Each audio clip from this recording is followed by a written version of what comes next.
नमस्कार दोस्तों। चलिए शनि देव की न्याय प्रणाली को आगे जानते हैं।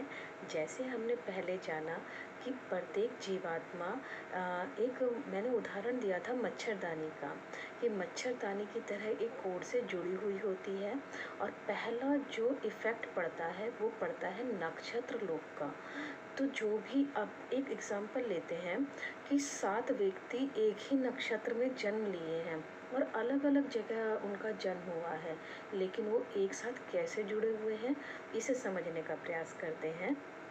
तो सबसे पहले इन सातों व्यक्ति में अपना अपना व्यवहार करेंगे, अपने अपने सिचुएशन में होंगे और ऐसा होगा कि कोई व्यक्ति किसी व्यवहार को लेकर बहुत ज़्यादा उस पे या तो वो मतलब जिस भी पॉइंट को सबसे ज़्यादा एक्टिव कर रहा है या उसका व्यवहार बहुत ज़्यादा नेगेटिव जा रहा है या फिर वो बहुत ज़्यादा पॉजिटिव जा रहा है, इन सातों में से जिसकी वाइब्रेशन सबसे ज़्यादा होगी वो व्यवहार उन सातों में ट्रांसफ़र होगा नक्षत्रों के द्वारा।